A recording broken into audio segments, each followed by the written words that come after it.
आप सभी को और शिकारा की तरफ से राम राम। जो भी जब भी इस वीडियो को देखे, इस वीडियो को पूरी देखना, क्योंकि मजबूरी हो गया है एक चीज पे बोलना। मुझे पता है ये जो हिंदू मुसलमान और ये जो मुद्दे होते हैं बड़े सेंसिटिव होते हैं, और ये एक ऐसे मुद्दे होते हैं इसमें आपको जान भी देनी पड़ सकती है, क्योंकि बोलने वाला सिर्फ एक लोता है, वो है हर्ष शिकारा, जो फैक्ट पर बोल रहा है। और जो नकली बेडे हैं वो पता नहीं क्या क्या जान से मारने की धमकी, मेरे परिवार को, मेरे को, बच्चों को गंदी से गंदी गालियां और क्या क्या निकाल रहे हैं। पहले तो तुम लोगों को एक बात बता देता हूं, मैं डरने और दबने वाला नहीं हूं, ठीक है। आपकी सरकार भी बार बार दाबती है, गणेश झूठे मुकदमे सरकार के मैं झेलने लग रहा हूं। इस टाइम पर भी मैं कई कई घंटों कई कई दिन थाने में कच्छा निकाल के जैसे बैठाते हैं नंगन अवस्था में, वैसे बैठ कर रहा हूं। इन मुद्दे के ऊपर जो भी यातनाएं पुलिस दिया कर, वे सारी यातनाएं झेल कर रहा हूं। बताना नहीं चाहूं था, लेकिन आज बताना चाहता हूं ये बातें। और फिर भी अगर मैं बोलता हूं तो मेरे लिए एक ही चीज पहले है, वो है देश है सर्वोपरि। देश से बढ़कर मेरे लिए कुछ नहीं है। अब आ जाओ वे नकली और तथाकथित हिंदू जिनका जन्म 2014 के बाद हुआ है। जो आजकल एक ट्रेंड और चल रहा है, लाइव आऊंगे हर्ष शिकारा का नाम लेकर, मेरे को मां की, बहन की, बेबे की, पता नहीं कौन कौन सी गालियां दिए जाए कि मैं नकली हिंदू हूं, कटमुल्ला हूं, जाटा में क्यों पैदा हो गया। इसे इसे आदमी भी आड़ लग रही वे जो बीजेपी के IT सेल के कुत्ते हैं, और पहले ये बताते हैं कि मैं खुद चौधरी हूं, जाट हूं।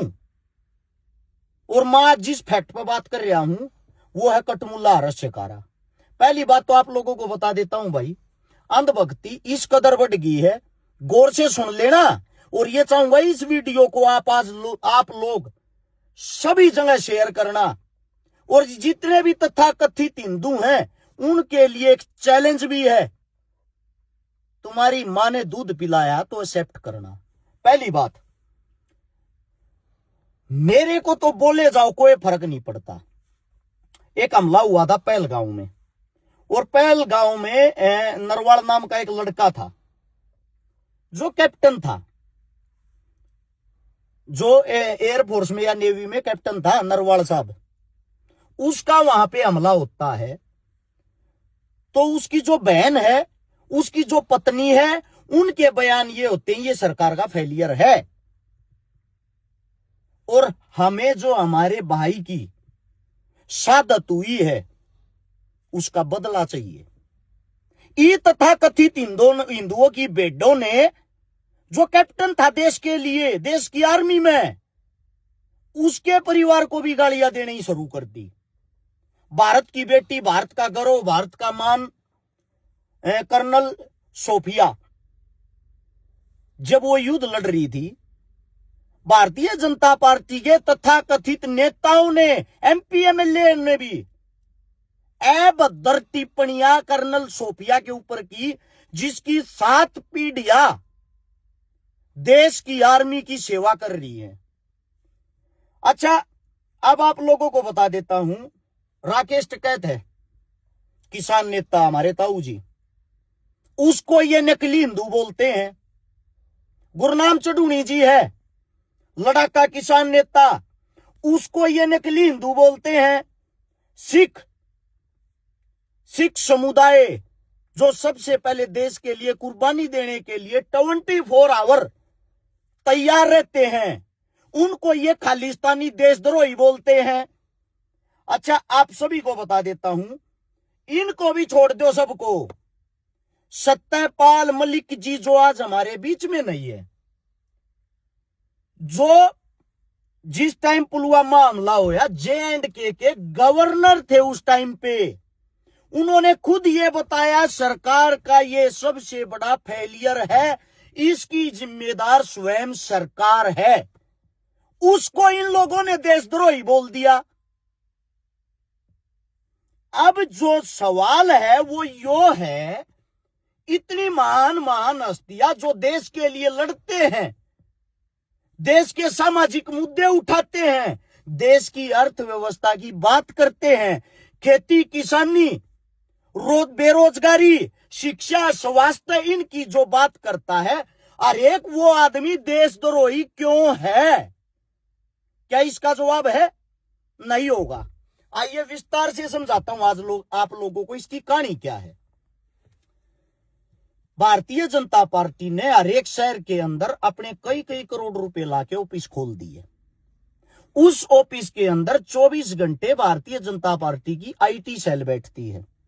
आईटी सेल के 10 आदमियों की एक ड्यूटी है, उनके पास पूरे जिले की वोटिंग जो होती है उनका डाटा रहेगा, साथ में उनके जो जितने भारतीय जनता पार्टी को पसंद करते हैं उनका डाटा रहेगा, सबके नंबर, व्हाट्सएप नंबर सब कुछ होंगे।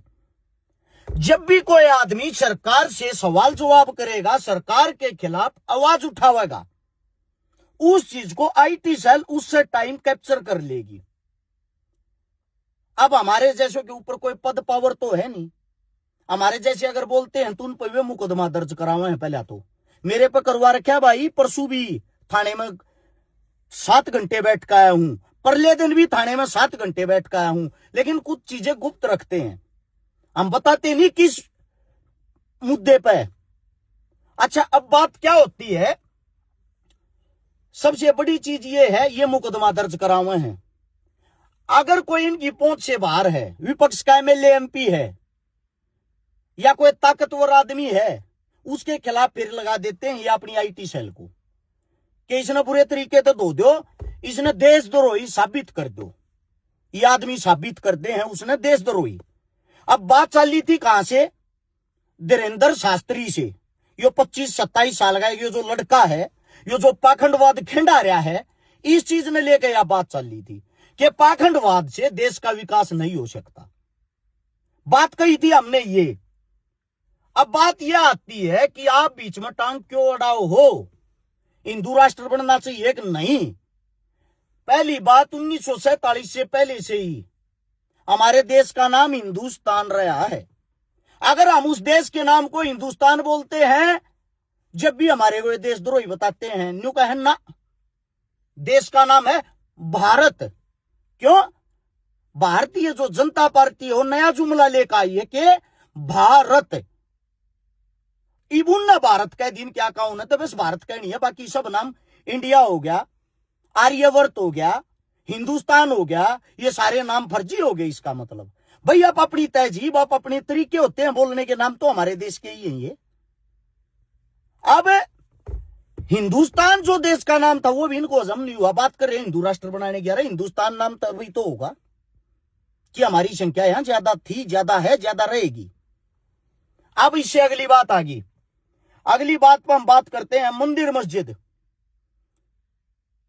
जब भी कोई मामला उठे, जब भी कोई बात हो, सरकार बीच में गो देगी एक बात ने, मंदिर मस्जिद की तो एक बात कह दे है, मस्जिद को खोदो, इसके नीचे मंदिर निकलेगा। और मैं ये कहता हूं तुम मंदिर ने भी खोद के देखो, मस्जिद ने भी खोद के देखो, उनके नीचे जमीन मिल जाएगी। जो जमीन है वह किसाना की है। यानी कि तुम्हारा मंदिर हो या मस्जिद हो, वो एक जमींदार की, एक किसान की जमीन में बन रहा है। तुम्हारे से पूछना चाहता हूं, फिर बड़ा कौन होया? किसान। अब जब किसी भी मंदिर में, मस्जिद में, गुरुद्वारे में, जितने भी ट्रस्ट है, जितनी गौशालाएं हैं, चंदा कौन देता है सबसे ज्यादा? किसान। अन्न कौन देता है सबसे ज्यादा? जो अन्न को पैदा करेगा वही तो देता है, किसान। गालियां किसको देते हो तुम? किसानों को। कैसे? जब किसान आंदोलन हुआ, ये तथाकथित हिंदू ये कह रहे थे ये सब तो खालिस्तानी है। क्या कह रहे थे? खालिस्तानी है। जब इनके आका ने यूपी चुनाव सिर पा गया, देखा समझौता कराना जरूरी, इनको भगाओ, भगाने के लिए एक लॉलीपॉप दे दिया। मैं किसानों से माफी मांगते हुए 3 काले कानून वापिस लेता हूं। ये शब्द किसने बोले? भारत देश के राजा प्रधानमंत्री नरेंद्र मोदी साहब ने बोले। अब ये शब्द नरेंद्र मोदी साहब ने बोले तो वो बोल रहा किसान, आईटी सेल बोल रही खालिस्तानी। इसके बाद इसके विपरीत देखो, हर जाति के अंदर अंधभक्त होते हैं, हर जाति के अंदर देशभक्त होते हैं, हर धर्म के अंदर हर, इसीलिए देशभक्त भी होते हैं और अंधभक्त भी। अब आगे अगली बात, श्रीमती इंदिरा गांधी जो सबसे मतलब जिसको न्यू कहा अगर हमारे बूढ़े आज भी इंदिरा की सा राज किसी के बस का कौन है। इंदिरा गांधी जब प्रधानमंत्री थी 1984 के अंदर, उसकी जब मृत्यु होती है, जो हमारा अपना ब्राह्मण समाज है उसके अंदर से वो आती थी। ब्राह्मण समाज ने इतना दुख प्रकट किया था, 2 दिन तक किसी के घर चूल्हा नहीं जलाया था, किसी के घर भी। जब जिस वक्त में राजीव गांधी की हत्या होती है 13 मई तक जो ब्राह्मण समाज है उनके घर पे अफसोस शोक मनाया गया था। और जो पूरा संपूर्ण देश है वो राजीव गांधी से इतना प्यार करता था, संपूर्ण देश के अंदर 2 दिन का शोक मनाया गया था। अब वो ब्राह्मण समाज के अंतर्गत आता था तो उन्होंने 13 मई तक मनाया सबने। अब उसी के विपरीत अगर आज के टाइम की बात करें, वो है हमारा जो ब्राह्मण समाज उसका ज्यादातर रुख बीजेपी की तरफ हो रहा है। राहुल गांधी जो है, इंदिरा गांधी जिसकी दादी थी, राजीव गांधी जिसका पिता था, जो ब्राह्मण समाज के अंदर ही आता है, जो प्योर ब्राह्मण है, उसको नकली फर्जी खान मुसलमान और पता नहीं क्या क्या बोलते हैं। बोलते कौन है? सबसे पहले पहल कौन करता है? वही ब्राह्मण समाज, जो मतलब इसके पिता और दादी के लिए रोता था। आज वही समाज अपने ही आदमी की, यानी कि अपने आदमी का स्वयं विरोध कर रहा है। क्यों? इनके अंदर एक बात घुसा दी, इनके अंदर ये घुसा दी कि जो राहुल गांधी है तो मुसलमान है। इतिहास नहीं पढ़ते, उसका 10, 20, 30 पीढ़ियों का इतिहास तो पढ़ के देखो पहले। अब ये देशभक्त किसको मानते हैं, हिंदुत्व का रक्षक किसको मानते हैं? श्री नरेंद्र मोदी साहब को। अब जो मोदी जी हैं जो गुजरात के अंदर से आते हैं, उनकी जाति उनके गांव में जाके चेक करना, 2 साल पहले गूगल से हटा दी। जो भी सरकार के खिलाफ की बातें लगती हैं गूगल उसको हटा देता है। अगर गूगल से वो हटा दी गई है, वो जाति आप जाके सर्च करोगे उसके गांव में नरेंद्र मोदी जी की, नरेंद्र मोदी साहब तेली जाति से आते हैं। तेली जाति मुसलमानों के अंदर से आती है, मुसलमानों के अंदर से तेली जाति आती है। तो जो नरेंद्र मोदी जी हैं, 1947 के बाद जब भारत पाकिस्तान का बंटवारा हुआ, कुछ तेली 10% ऐसे थे जिन्होंने अपना धर्म परिवर्तन कर लिया था, यानी कि जो हिंदू बन गए थे। यानी कि हमारे देश को चलाने वाला जो हमारा राजा साहब है, जिसके आप पुजारी बन रहे हो, भगत बन रहे हो, देश को जो अनाप शनाप बोलते हो, देश को अनाप शनाप बोलते हो, वो राजा साहब की स्वयं की जाति क्या है, कभी सोची आप लोगों ने? हैं? और वो इंसान आप लोगों को एक जमाल घोटा पिला रहा है, हिंदू राष्ट्र बनाना है, हिंदुओं को ऊपर लेके जाना, अच्छी बात है, बनाओ। पाकिस्तान के नवाज शरीफ की जो माता जी थी, उनके जन्मदिन पे केक काटने के लिए किस मारे गया था? मोदी। नवाज शरीफ के घर पे बिरयानी खाने के लिए किस लिए गया था? मोदी। जहां जो भी कोई बात होती है कहीं भी इस देश के अंदर, जो मुसलमान है, रिच मुसलमान जिनका भारी मात्रा में दबदबा है, उनके वहां मजार पे मस्जिद पे जाके क्यों चादर चढ़ाता है मोदी? क्यों चादर चढ़ाता है? योगी अपने पास से नहीं कर रहा, दुनिया भर की फोटो मिल जाएंगी, चेक कर लेना। मेरी प्यारी बेटो, आज आप लोगों को कुछ बातें समझनी पड़ेंगी। कुछ चीजें ऐसी होती हैं, मैं आप लोगों को थोड़ा बता देता हूं।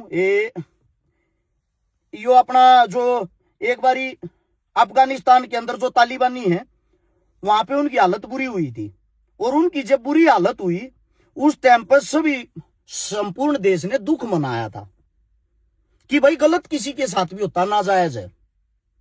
तो इनकी जो आईटी सेल है, उन प्यारी बेटों ने जो तथाकथित हिंदू हैं, उन्होंने क्या फैला दिया? तालिबान ने चले जाओ, तालिबानिया की औलाद हो, उनका समर्थन करो हो, और उसी तालिबान के, उसी अफगानिस्तान के राष्ट्रपति को इसी योगी सरकार ने जस्ट अभी 2025 में उत्तर प्रदेश के अंदर बुलाया, इंडिया के अंदर, और उसका स्वागत कराया। कहां गई वे प्यारी बेटे हैं? डोनाल्ड ट्रंप जब चुनाव लड़ा था, जिस टाइम कोविड-19 आया, कोविड-19 के टाइम पर डोनाल्ड ट्रंप चुनाव लड़ा था, और सबको यह पता था कोरोना आ लिया, किलकिला गल लाग रही थी, सरकार तैयारी कर लो। उस टाइम पे ये बातें होने के बाद भी गुजरात के अंदर सबसे पहला प्रोग्राम हुआ डोनाल्ड ट्रंप का। क्यों हुआ? उसका कारण है, हिंदुस्तान के कई करोड़ आदमी अमेरिका में रहते हैं जो वहां की नागरिकता ले रहे हैं, और उनमें से सबसे ज्यादा 50% से भी ज्यादा जो आदमी रहते हैं गुजराती बाबू रहते हैं। इस मारे गुजरात में मोदी ने डोनाल्ड ट्रंप का प्रोग्राम करवाया, और आईटी सेल जो हैं, ये जो फर्जी हिंदू हैं, उन्होंने प्रचार शुरू कर दिया, अमेरिका के इंडिया के सामने झुकता है अमेरिका, दोस्ती देखना, ये देखना, वो देखना, हमारे देश का डंका बजेगा, इस टाइप का। अब क्या होता है, वो जो डंके वाली बात है, यहां से प्रचार करके ट्रंप जी चले गए। अब इस वक्त जब भारत पाकिस्तान का युद्ध हुआ, ट्रंप 100 बार बयान दे चुका है, मैंने इंडिया को धमकाया, इंडिया को धमकी दी, तुम्हारे साथ कोई समझौता नहीं रखूंगा, कोई भी मैं आगे आने वाले जीवन में कोई भी किसी प्रकार का आप लोगों के साथ बिजनेस नहीं रखूंगा, या युद्ध को बंद करो। और ये बोलते ही कुछ घंटों बाद हिंदुस्तान ने युद्ध बंद कर दिया। और तो इसके बाद क्या होता है, पाकिस्तान ने खुशियां मनाई कि हम युद्ध जीत गए। हिंदुस्तान ने क्या किया? हिंदुस्तान ये खुशियां मना रहा हम युद्ध जीत गए। अजीब बात है। कल की दैनिक भास्कर की वेबसाइट देखना, उसमें यह बोल रखा है अमेरिका ने असल में यह युद्ध पाकिस्तान ने जीता था। अब बात यह आती है, हमारे जो स्वयं के वे हैं, हमारे जितने भी चीफ हैं, आज तक उनकी भी यह समझ में नहीं आया युद्ध पर विराम क्यों लगाया गया, हम अच्छी स्थिति में थे। अब बात आती है, सबसे बड़ी चीज है युद्ध की जो बात है, युद्ध की बात के हिसाब से बताता हूं। हिंदुस्तान के अंदर जो हमले हुए हैं, एक हमला हुआ था मुंबई के अंदर, आप सभी को पता होगा, 26/11/2008 ताजाड़ा हमला, जिसमें अजमल कसाबर पकड़े गए थे। उस वक्त वो हमला इतना खतरनाक था कि जो सीएम है वहां का, उसने, राष्ट्रपति ने और शायद उपराष्ट्रपति ने उसी टाइम अपना इस्तीफा दे दिया था। क्यों? वे इस चीज का अपमान मान गए थे, बेइज्जती मान गए थे, और दुनिया ने इस चीज का विरोध कराया था। अब विरोधी तो रहे नहीं। अब क्या करती है सरकार? पहले कराती है हमला, जैसे पुलवामा हो गया, पहलगाम हो गया, या कोई भी हमला हो गया, वो हमला कराते ही साथ के साथ हमला बाद में होता है। पहले 8-10 मुसलमानों के नाम टीवियों पे दिखा दिए जाते हैं, फलाना फलाना फलाना फलाना आतंकी। अब सारे देश में बाकी काम को संभाल लेती है आईटी सेल। आईटी सेल जब वह पोस्ट गिरनी शुरू कर देगी, कटमुल्लों ने फिर हमला किया, मुसलमानों ने फिर हमला किया, ये तो है ही पैदाइशी देशद्रोही, इस चीज को बड़ा एजेंडा बना दिया जाएगा। और बाद में पता लगता है जिन जिन आदमियों के उन्होंने नाम लिए उनको क्लीन चिट मिल गई, वे थे ही नहीं। और सरकार की नजर में कोई आतंकवादी आज तक पकड़ा ही नहीं जाता। देश के अंदर से अचानक से आतंकवादी गायब हो जाता है। आज तक नहीं ये पता लग लिया पुलवामा में इतना RDX आया कहां से, पहलगाम वाले हमला करके निकल कहां से गए। फिर पकड़ते हैं किसी 2-4 ऐसे नामों के जिनके नाम मोहम्मद हो, कसाब हो, या कुछ भी हो, उनको अंदर दे देंगे। क्यों देते हो भाई अंदर? अगर कोई दोषी है, मोहम्मद हो, मुसलमान हो, या कोई भी हो, सरेआम उसको चौक पे खड़ा करके उसी टाइम गोली क्यों नहीं मारते, फांसी क्यों नहीं देते? क्या जरूरत है ऐसे आदमी को उसके अंदर देने की? इसके पीछे कहीं ना कहीं सरकार की तो साजिश नहीं है? कितने हमले हो लिए अब तक? भारतीय जनता पार्टी जब जब आती है, 14 के बाद के ही हमले बता दूं, पहले के बताऊंगा तो ज्यादा बड़ा हो जाएगा। सबसे पहले 2014 के बाद देश में आतंकी हमला आप लोगों को बताता हूं, सुन लेना। 25 में दिल्ली ब्लास्ट, 25 में पहलगाम हमला, 24 में रियासी हमला,